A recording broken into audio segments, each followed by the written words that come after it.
สบายดีน้องๆนักศึกษาและทุกท่านที่มีความสนใจในการแต่งแผนที่เนาะมื้อนี้อาจารย์จะมานำเสนอโปรแกรมที่สามารถใส่แต่งแผนที่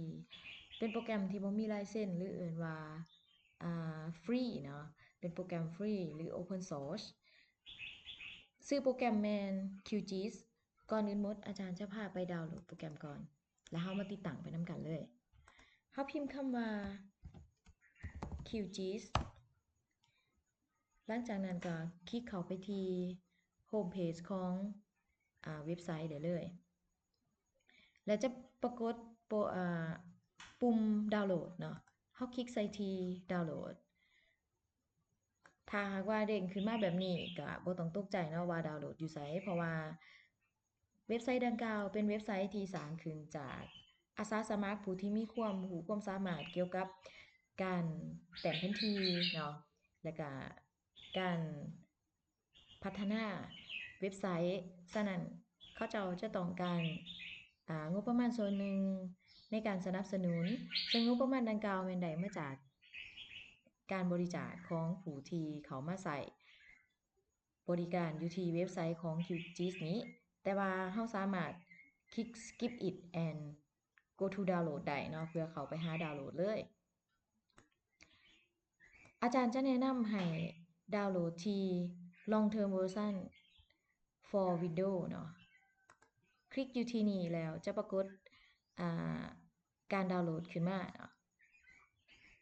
แล้วอาจารย์จะปรากฏการดาวน์โหลดขึ้นมาอยู่ที่นี่เนาะอาจารย์ได้ดาวน์โหลดแล้วฉะนั้นอาจารย์จะ cancel เลยเนาะเพื่อบ่เสียเวลาในการดาวน์โหลดเมื่อเราดาวน์โหลดแล้วจะปรากฏsetup ของ QGIS ขึ้นมาอยู่ที่นี้วิธีติดตั้งก็ง่ายๆเพียงแต่เราดับเบิลคลิกเข้าไปแล้วโปรแกรมจะประมวลผลในการติดตั้งที่คอมพิวเตอร์หรือว่า PC ของเราเนาะหลังจากนั้นเราก็ปฏิบัติตามการติดตั้งเลยคลิก next อยู่ที่นี่จะเป็นกฎระเบียบของการนำใช้หรือการติดตั้งอาจารย์จะเรียนผ่านไปเลยเนาะถ้าพวกน้องมีเวลาก็อ่านเนาะคลิก accept แล้วก็ next อยู่นี่โปรแกรมจะถามว่าเฮาอยากให้ช็อตคัทนี่อยู่ที่หน้าเดสก์ท็อปของเฮาหรือว่าอยู่ที่ start เมนูช็อตคัทเนาะแต่ว่าอาจารย์บ่เอา start เมนูช็อตคัทเพราะว่าเวลาเฮาเปิดคอมแล้วมันก็สิเด้งขึ้นมาตลอดเนาะฉะนั้นอาจารย์เลือกที่ desktop shortcut แล้วก็คลิก next ไปเลยหลังจากนั้นคลิก install เมื่อคลิก install แล้วเฮาก็รอท่าคอมพิวเตอร์ของเฮาประมวลผลการติดตั้ง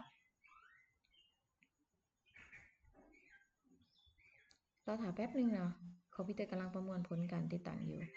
และอย่าลืมว่าพวกน้องจะต้องเชื่อมต่ออินเทอร์เน็ตอยู่ตลอดเวลาเนาะคือนี่อาจารย์ก็ได้เชื่อมต่ออินเทอร์เน็ตอยู่ตลอดเพื่อการติดตั้งรอท่าคราวนึงในการติดตั้ง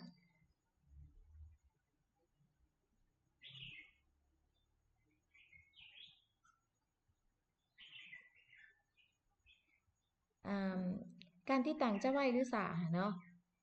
แม่นขึ้นกับสเปคเครื่องคอมพิวเตอร์ของแต่ละท่านถ้าว่าสเปคเครื่องของท่านใดไวการติดตั้งก็จะไวของอาจารย์ก็บ่ไวบ่ช้าปานใดเนาะเป็นรุ่น Core i5 Gen 8ซื้อประมาณได้5 ปีแล้วเนาะซื้อปี2020คราวหนึ่งแต่ว่าอาจารย์มาเปลี่ยนเป็นมาเปลี่ยนฮาร์ดดิสก์เป็น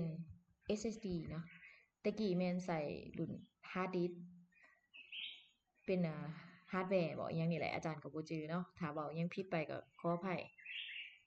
แต่ตอนนี้แม่นเปลี่ยนเป็น SSD แล้วเปลี่ยนเป็นระบบ SSD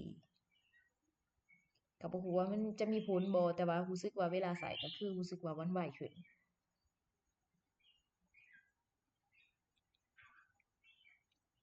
ตอนนี้กำลังรอท่าโปรแกรมติดตั้งอยู่การติดตั้งก็ง่ายๆน้องๆทุกคนสามารถเฮ็ดเองได้เพราะว่า จะบ่มีการใส่ลายเส้นอิหยังต่างๆเนาะมีแต่เราปฏิบัติตามแล้วก็เน็กๆๆไปเลยก็บ่ได้มีหยังยากคิดว่าทุกท่านก็สามารถติดตั้งเองได้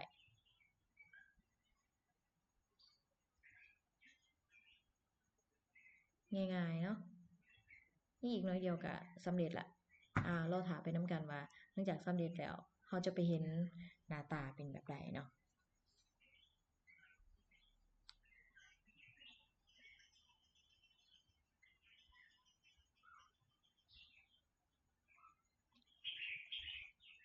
กำลังจะสำเร็จแล้วถ้าช้าแหน่ก็ขออภัยนำเพราะว่าคอมอาจารย์มันก็บ่ไวปานใด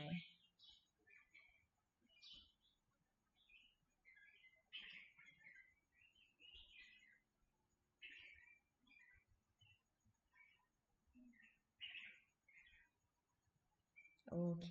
ใกล้จะสำเร็จแล้วเนาะ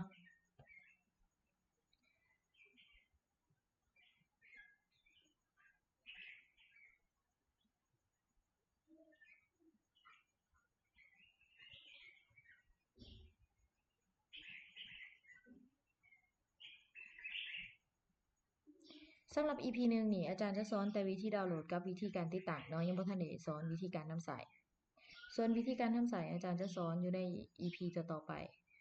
เพื่อให้พวกน้องเข้ามาเรียนรู้แล้วก็การนำใช้สำหรับผู้ที่เคยนำใช้โปรแกรม ArcGIS เนาะอาจารย์คิดว่า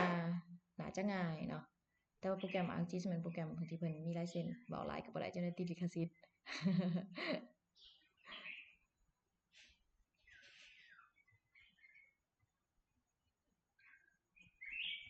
คิดว่าหลายท่านน่าจะรู้วิธีการติดตั้งมันก็บ่ยากปานใดในการติดตั้ง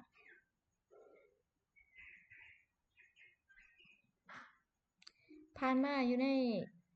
YouTube ก็มีวิธีการติดตั้งเนาะแต่จะเป็นระบบหรือว่าฉบับเป็นภาษาอังกฤษแต่ว่าเทื่อนี้อาจารย์เฮ็ดเป็นภาษาลาวเพื่อจะง่ายให้แก่น้องๆนักศึกษาในการเข้าถึงแล้วก็รับรู้แล้วก็รู้วิธีการสวมใช้สำหรับ QGIS ของพวกเรา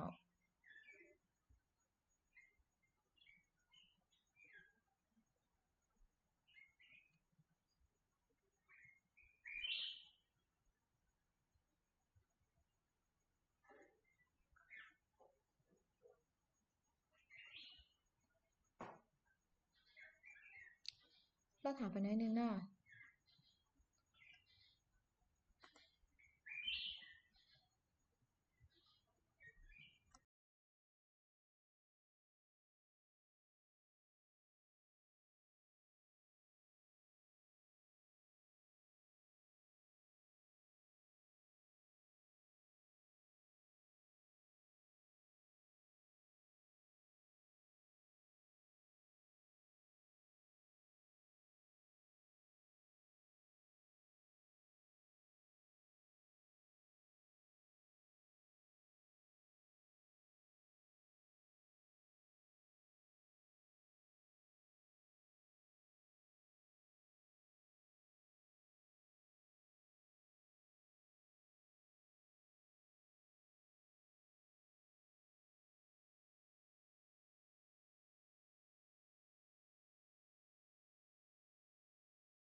โอเคเนาะเมื่อมาฮอดจุดนี้แล้วแสดงว่าเฮาติดตั้งสำเร็จแล้วหลังจากนั้นพวกเฮาก็คลิกใส่ finish เมื่อคลิกใส่ finish แล้วเฮามาเบิ่งที่เดสก์ท็อปของเฮาจะเป็นไฟล์แบบนี้เนาะแล้วเฮาเข้ามาเบิ่งนำกันว่าโปรแกรมอยู่ไสเวลาจะใส่เฮาจะมาคลิกที่ QGIS Desktop นี่เนาะอ่ะสำหรับ EP นี้อาจารย์ขอตัดคลิปจบในตอนนี้เนาะแล้วเฮามาเจอกันใหม่อยู่ใน EP ต่อไปในการนำใส่ QGIS สำหรับตอนนี้ขอใส่คำว่าสบายดี